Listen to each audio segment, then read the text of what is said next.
អង្គអ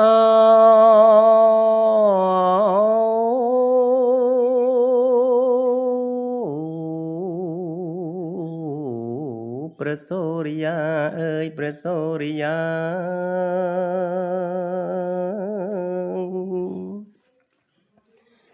ថ្ងៃណា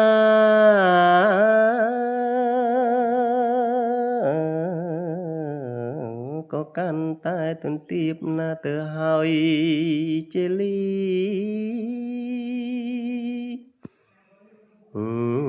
គ្រឹស្នាមាសម្ដាយឲ្យ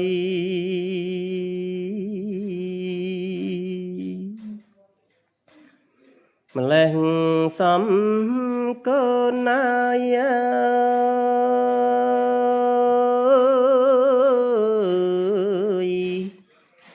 អ្នកមើលផ្លូវអើយ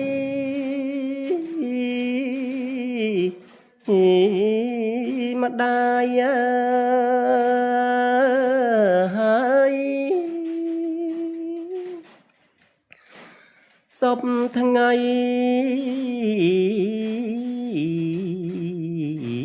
ម្ដាយបេងផលាផលក្បែរខាមិនដុលមិនដែលឆ្ងាយខ្លាចក្រែង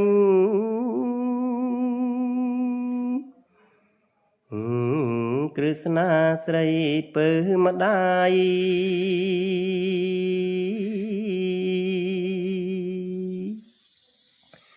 ស្រេកទឹកក្លៀនបាយអ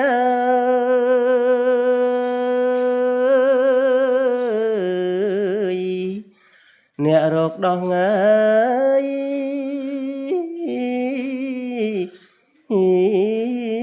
បើហើយថ្ងៃនេះ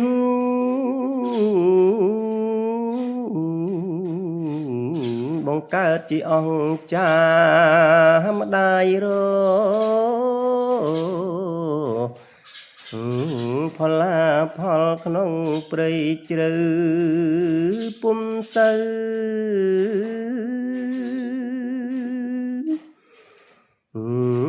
មានឃើញផ្លែណាឆោមឆ្លៅ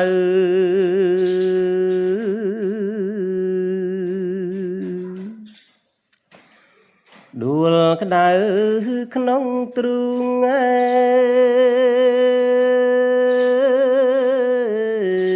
យពុំមានអើយស្បើយហើយ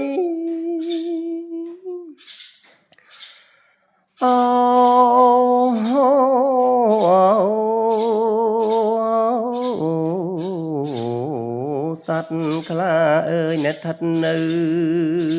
ព្រៃភ្នំ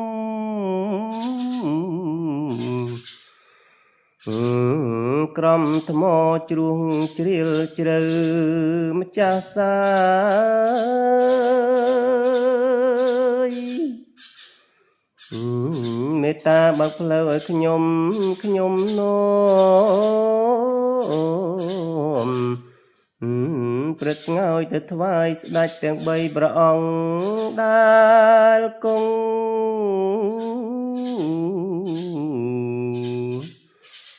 នៅម្ដុំបរមសាលា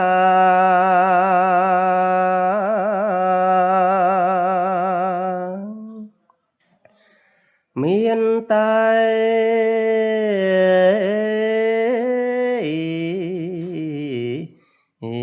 រូបខ្ញុំគ្មាននរណាម្ចាស់សាយ